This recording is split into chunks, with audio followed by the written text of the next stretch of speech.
Jannatul Akhtar Musammat Jannatul Akhtar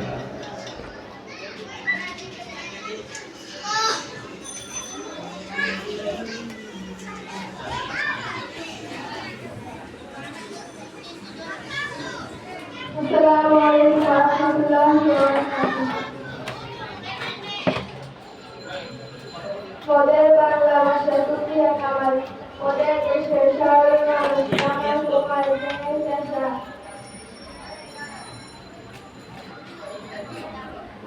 তাদের দ্বারা স্মরণ হবে poder বাংলা ভাষা ঈদের সাথে বিজ্ঞপ্তিও নানান কথা সরাসরি আর কতবার দেশের মানুষ সাহিত্যগত সহ্য করি যারা আছেন সামনে আলো জ্ঞানী মনীষীরা আমার দেশের সব মানুষের বিজ্ঞান পায় বাসার করে প্রাণ দিবসে কত মায়ের ছেলে তাদের রক্ত পিতার পথে বিদায় গেল মেয়েছিলেন সরল সরল বাংলা ভাষা সব মানুষের বিজ্ঞান ভাষা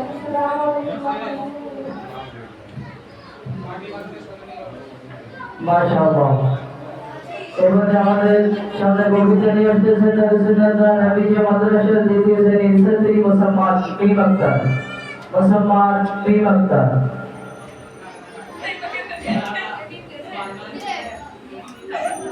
Assalamu alaikum warahmatullahi wabarakatuh.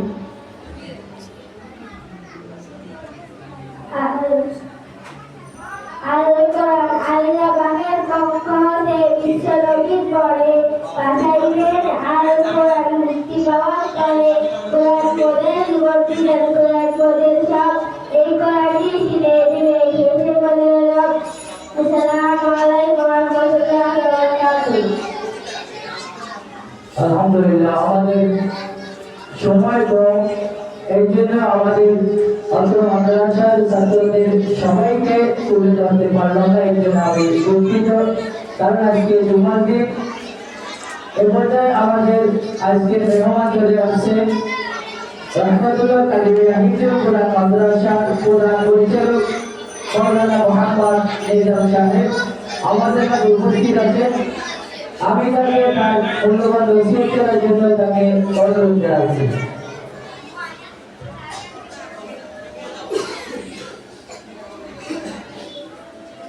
আসসালামু আলাইকুম ওয়া রাহমাতুল্লাহি ওয়া বারাকাতুহু। আলহামদুলিল্লাহি রাব্বিল আলামিন ওয়া লাকুল মুত্তাকিন ওয়াস সালাতু ওয়াস সালামু আলা আশরাফিল আমবিয়া ওয়াল মুরসালিন।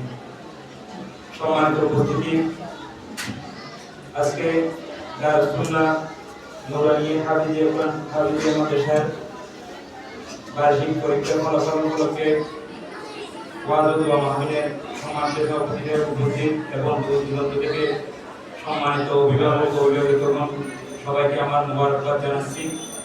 সর্বপ্রথম মহান রব্বুল আলামিনের দরবারে লাখ কোটি শুকরিয়া জ্ঞাপন করছি যে মহান রব্বুল আলামিন আমাদেরকে পবিত্র সময় পবিত্র মজলিসে এসে বসার জন্য তৌফিক দান করেছে, সেজন্য আমরা শুকরিয়া আদায় করি আলহামদুলিল্লাহ। আসলে কোরআন হাদিসে যে নসিহতগুলো ছিল ব্যবহার করেন জামে মসজিদের সম্মানিত মুফতি হযরত জনাব মাওলানা আবু হুসাইন কুমার সাহেব খুব গুরুত্বপূর্ণ কথা বলছেন। এরপর আর কথা থাকে না, যেহেতু সময় কম। আমি আসলে বলেছেন আমার বন্ধু মানুষ, সেজন্য আসছি। সর্বপ্রথম কথা হচ্ছে আমরা যেখানে বসে আছি এটার নাম হচ্ছে মাদ্রাসা। এখানে শিক্ষা দেওয়া হয় কোরআন শিক্ষা। এখানে যারা পড়েন তাদের নাম শিক্ষক, যারা পড়েন তাদের নাম ছাত্র। আর আমরা যারা আছি আমরা হচ্ছে অভিভাবক অভিভাবক। শিক্ষকদের কিছু করণীয় থাকে, ছাত্রদের কিছু করণীয় থাকে এবং অভিভাবকদের কিছু দায়িত্ব থাকে। যে শিক্ষকদের প্রথম নম্বর, আপনি আপনার বাচ্চাটাকে জন্ম দিয়েছেন। আমরা প্রত্যেকে আমাদের প্রত্যেকের সন্তানকে জন্ম দিয়েছি। বাচ্চাদেরকে দোলনা থেকে কবর পর্যন্ত সুন্দর একটা জীবন উপহার দিবে। যারা সুন্দর মানুষ গ্রহণ করবে তাদের নাম হবে শিক্ষক। এই সুন্দর জীবন যারা সুন্দর জীবন উপহার দিবে, শিক্ষকদের ভিতরে উন্নতমান শিক্ষক হচ্ছে যারা মাদ্রাসার শিক্ষক। তারা সুবহানাল্লাহ, সেটা আমি বলিনি, সেটা রাসূল করিম সাল্লাল্লাহু আলাইহি ওয়াসাল্লাম বলেছেন খায়রুল উম্মাতি আলিমুল কুরআন ওয়া আল্লামা। যারা কোরআন শিখে এবং শিক্ষা দেয় তারাই শ্রেষ্ঠ। তাহলে শিক্ষকদের ভিতরে শ্রেষ্ঠ হচ্ছে কারা? যারা কোরআন শিক্ষা দেয়। আমরা কোরআন শিক্ষার ভিতরে যারা শ্রেষ্ঠ শিক্ষক তাদের সাথে আমাদের অভিভাবকদের কি ব্যবহার করতে হবে, কিভাবে আমরা তাদেরকে ব্যবহার করব। আমরা এখানে ছাত্র দিয়েছি, অনেক অভিভাবক দেখা যায় শিক্ষকদেরকে মানুষ মনে করে, দুর্ব্যবহার করে। যেহেতু আমি একটা প্রতিষ্ঠানের প্রধান, আমি জানি আমাদের ওখানে আসি কিছু অভিভাবক দেখা যায় শিক্ষকদের সাথে যে ব্যবহার করা যাবে না ওইরকম ব্যবহার করে। ভাই আপনি বলেন আপনার বাচ্চার পিছনে সকাল থেকে নিয়ে বিকাল পর্যন্ত একজন শিক্ষক মেহনত করে আপনার বাচ্চাটাকে একটু আদর্শবান মানুষ করার জন্য, একটা ভালো মানুষ করার জন্য আপনি কি করছেন? আপনার বাচ্চাটাকে আপনি জন্ম দিয়েছেন, লালন পালন করছেন, ভালো একটা ব্যবহার শিখেছেন, যে ভালো মানের লেখাপড়া শিখেছেন, কিন্তু আপনার বাচ্চাটাকে যে শিক্ষক ভালো ব্যবহার শিখতে দিচ্ছে, যে শিক্ষক আপনার বাচ্চাটাকে কোরআন শিখতে দিচ্ছে, তার সাথে আপনি দুর্ব্যবহার কেন করবেন? সেজন্য আমি সবাইকে অনুরোধ করব আমরা সর্বপ্রথম আমাদের শিক্ষকদের সাথে সুন্দর ব্যবহার করব ইনশাআল্লাহ। পারবেন তো সবাই ইনশাআল্লাহ? কারণ যদি আমি আমার শিক্ষককে যদি সম্মান করি তাহলে আমার ছেলে মেয়ে ভবিষ্যতে কি হবে? আলেম হবে। যে কিছুটা হুজুর বলে গেলেন আলেমদেরকে মহব্বত করে ভালোবাসেন, তাহলে আপনার বাচ্চা মানুষ হবে ইনশাআল্লাহ। 2 নম্বর, আমি অভিভাবক হিসেবে আমার দায়িত্ব হচ্ছে বাচ্চার জন্য দোয়া করতে হবে। হুজুরকে আমি আসি বলে দিলাম হুজুর আমার বাচ্চাটাকে আপনি চেষ্টা করেন, আমি চেষ্টা করব ইনশাআল্লাহ। আমার আরো একটা কাজ হচ্ছে যে আমাকে কি করতে হবে? বাচ্চার জন্য দোয়া করতে হবে। আল্লাহ তাআলা কোরআনের মধ্যে বলেন ওদুনি আস্তাগফিরুল্লাহ, বলে কি আছে আমার কাছে যাও আমি তোমাদেরকে দেব। সুবহানাল্লাহ। এই যে কোনো মানুষ আছে যে আমার কাছে আসুন বলেন নাও, আল্লাহ মহান, আল্লাহ দেওয়া মহান। হযরত আব্দুল কাদের জিলানী রাহমাতুল্লাহ আলাইহি মা ওনার জন্য দোয়া করে গিয়েছিল। বাইজিদ বুস্তামি রাহমাতুল্লাহ আলাইহি মা দোয়া করে গিয়েছিল। আজকে বিশ্ব হয়ে গেছে। সুবহানাল্লাহ। আব্দুর রহমান আস-সুদাইসি যিনি মসজিদে হারামের ইমাম, ওনার মা ওনার জন্য দোয়া করেছিল, আল্লাহ আমার সন্তানকে তুমি মসজিদে হারামের ইমাম বানাই দিও। মায়ের দোয়া বাবার দোয়া কবুল হবে। সেজন্য আপনাদের অনুরোধ করব আপনার সন্তানের জন্য আপনি দোয়া করেন। দোয়া করবেন, সাথে সাথে আপনার বাচ্চাটাকে এখান থেকে মাথা থেকে নেওয়ার পরে যে ডায়েরি আছে আমাদের দৈনিক ডায়েরি, হুজুররা কি করেছে হুজুরকে দিয়ে দিলেন সকালবেলা, হুজুর আপনারা দা করেন আমার সমানে এরকম হবে না। অন্তত পক্ষে 1 ঘন্টা আপনার পিছনে আপনার বাচ্চার পিছনে দেন, 1 ঘন্টা দিবেন। আপনার যতই কাজ থাকুক যদি আপনি না করেন, আপনার পার্শ্ববর্তী যে ব্যক্তি পারে ওনাকে বলেন যে আমার বাচ্চাটা কি করা দিয়েছে একটু দেখেন। এটা প্রাইভেট দেন, তবে প্রাইভেটটা আমি মনে করি বাহিরে না দিয়ে শিক্ষকদেরকে দিলে ভালো হয়। কারণ শিক্ষকরা এমনি তর্ক করাই যায়, আপনি একজনকে দিবেন বাইরে একজনকে দিবেন, বাইরে আরেকজন অন্যরকম করাবেন। এজন্য শিক্ষকদেরকে দিলে ভাই শিক্ষকদেরকে কয় টাকা বেতন দেন? আমাদের হুজুরদেরকে সর্বোচ্চ আমাদের হুজুরদের বর্তমান বেতন হিসেবে 8,000 10,000 10,000 টাকা দিয়ে কি হয়? আপনি বাইরে যে প্রাইভেটে দিবেন আপনার শিক্ষককে দেন। একজন শিক্ষকের যখন অভাব থাকবে না, একজন শিক্ষকের পরিবার যখন সুন্দর চলবে, তখন মাথার প্রতি ভালোবাসা বৃদ্ধি হবে, আপনার ছেলে সন্তানের প্রতি বিশ্বাস কি হবে? ভালোবাসা বৃদ্ধি হবে, লেখাপড়ার প্রতি তরফ কি হবে? এখন হুজুর যদি অভাব থাকে, খবরে থাকে না থাকলে হুজুর হয়তো সংসার আছে। আমরা বলি হুজুরদের টাকার মধ্যে বরকত আছে। ভাই বাজারের মধ্যে কি আমাদের থেকে কম নেই নাকি? আপনারা যে টাকা কিনেন, যে জিনিস কিনেন আমরা তো ওই জিনিস কিনি, দাম দেখুই। আপনারা যদি 40,000 টাকা 50,000 টাকা ইনকাম করে যদি কষ্ট থাকেন, আমরা 10,000 টাকা নিয়ে কেটে ছুটে থাকবো। এটা তো আমরা বলবো আপনারা যারা প্রাইভেট বাইরে দেন, প্রাইভেট গুলো হুজুরদের দিবেন। আমার প্রতিষ্ঠানে প্রত্যেকটা শিক্ষক থেকে আমি 10 সমাধান করে দিয়েছি। মাথা থেকে 10,000 টাকা পাই, প্রাইভেট থেকে 20,000 পাই, 10,000 পাই। আলহামদুলিল্লাহ 20,000 টাকা সুন্দর করতে। আপনারা সামনে আপনাদের শিক্ষককে সুন্দর করে চলে। আমি চাই যে এরকম একটা সুন্দর প্রোগ্রাম করি, আমার শিক্ষকরা সুন্দর প্রোগ্রাম করো, আমার ছাত্র অভিভাবকরা সুন্দর করো। সেজন্য সবাইকে বলবো শিক্ষকদের সাথে 1 নম্বর আমরা কি করবো? সুন্দর ব্যবহার করবো। 2 নম্বর আমরা শিক্ষকদের জন্য দোয়া করবো, ছাত্রদের জন্য দোয়া করবো। 3 নম্বর আমার ছাত্রকে আমার ছেলেকে আমি একটু কি দেবো? সময় দেবো। ছেলেকে যদি আপনি সময় দিন, একজন শিক্ষক সকাল থেকে নিয়ে বিকাল পর্যন্ত যা করাইছে এগুলো ফলাফল ভালো হবেন তখন আপনি বাসা গিয়ে যখন নিবেন, নেওয়ার পরে একটু গোসল দেওয়ার পরে একটু নাস্তা খাওয়াইয়া, বাবা বসো, তোমার শিক্ষক তোমাকে কি পড়া দিয়েছে আজকে এটা আমাকে দেখাও তো, আমি তো পড়তে পারি না, আমাকে একটু বলে শোনাও তো। আপনার সন্তান আপনাকে করে শোনাবে। এখন আপনি বাসায় গেলেন, বাসায় যাওয়ার পরে ছেলে কান্না করতেছে, ঠিক করছে, মোবাইল দিয়ে দিলেন। এই শিক্ষক যে 12 ঘন্টা মেহনত করলো, আপনি যে মোবাইল দিয়ে 12 ঘন্টা মেহনত ধ্বংস করে দিয়েছেন। বাসায় গেলেন, টিভি ধরে দিন। সেজন্য আমরা অভিভাবকরা ভালোবাসা দেবো, আর বাচ্চাদেরকে ধ্বংস করার মূলত অভিভাবক। আপনার বাচ্চাকে আপনি মোবাইল থেকে দূরে রাখবেন, আপনার ভবিষ্যৎ সুন্দর হবে, আপনার বাচ্চার ভবিষ্যৎ সুন্দর হবে। মোবাইল থেকে দূরে রাখবেন, মোবাইল দিবেন না চাইলে না, আমি তোমার শিক্ষককে ফোন দিচ্ছি, এভাবে ভয় লাগাবে।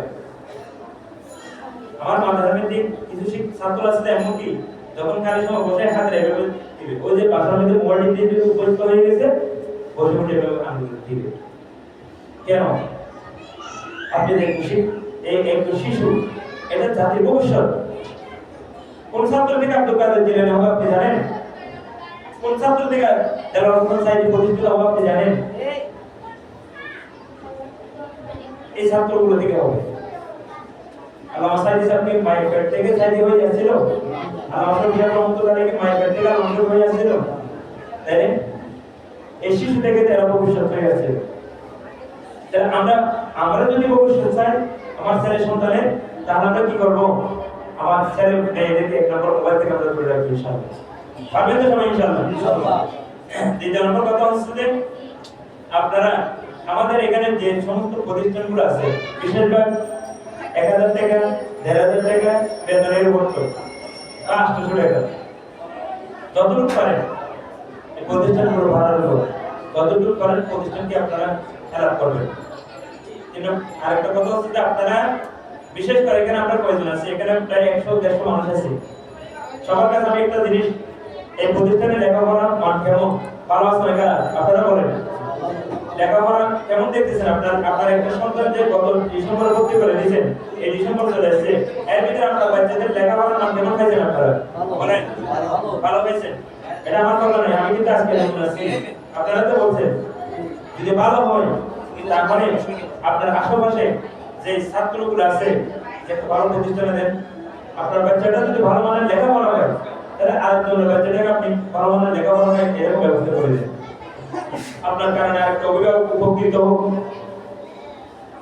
সবাইকে অনুরোধ করবো, এটা আমার সাথে ওয়াদা করেন, সবাই একটা ছাত্র এখানে ভর্তি করে দেবেন ইনশাআল্লাহ। সবাই হাত তোলেন ইনশাআল্লাহ, পারবেন ইনশাআল্লাহ।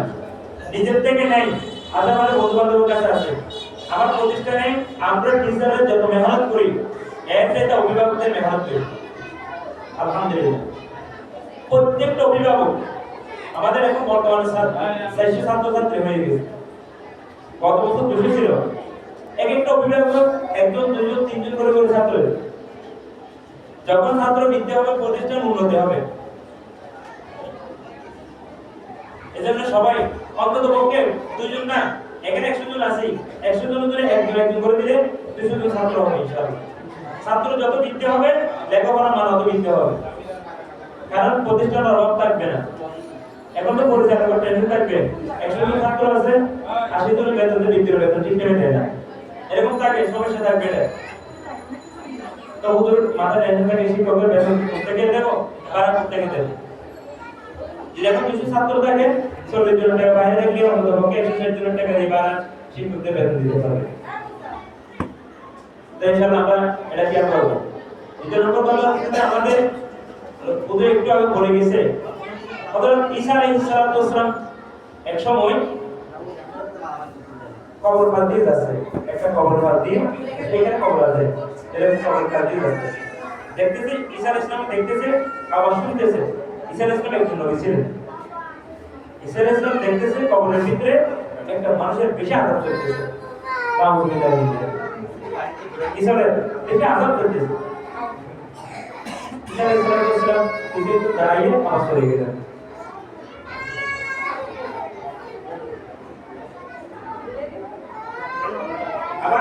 2 ঘন্টা 3 ঘন্টা পর আসতেছে ওই জায়গা দিয়ে আসি দেখতেছে ওই জায়গার মধ্যে এবি আসছেন আবার আসি দাঁড়াইছে যে কবরস্থান ভিত্তিক আদব চলছিল এখন কবরের মধ্যে আদব নেই ওই মানুষটা নিয়ম জন্য নিয়ম কুকুর থেকে সুবহানাল্লাহ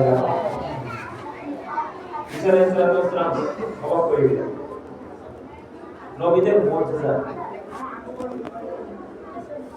ঈসা আলাইহিস সালাম অবাক হয়ে গেলেন আমি ঘন্টা খানিক আগে যাওয়ার সময় দেখতেছি এখানে আযাব চলতেছে এখন দেখতেছি কি জান্নাতের নিয়ম কুকুর করতেছে কারণটা কি সেসব আল্লাহ তাআলা বলেন আল্লাহ এটা আমি বুঝতে পারতেছি আল্লাহ পাক রব্বুল আলামিন ঈসা ইসলামের মাঝে ওহির মাধ্যমে জানিয়েছে ঈসা এখানে ওই লোকটা ইসলাম বুঝতো না নামাজ পড়তো না কোরআন পড়তো না কিছু জানতো না হাজারো গুনাহ লিখতেছিল গুনার কারণে ওনার কবর ভিত্তিক এতে যে ক্ষতির আযাব ছিল কিন্তু ওনার একটা সন্তান ছিল উনি মৃত্যুর সময় তার বয়স বছর চলে গিয়েছিল যে আমার একটা সন্তান হবে ওনাকে ইঞ্জিন শিক্ষা দিলেন ইঞ্জিন কিভাবে শিক্ষা দিলেন সকলে ইঞ্জিন হিসেবে চলাচল ছিল আমাদের কোরআন আসার পরে অন্য ম্যাসমার কিতাবগুলো রহিত হয়ে গেছে ইসলামের ইঞ্জিন কিতাবকে কি করার জন্য শিক্ষা দেওয়ার জন্য বলছিল অর্থাৎ ইসলাম শিক্ষা দেওয়ার জন্য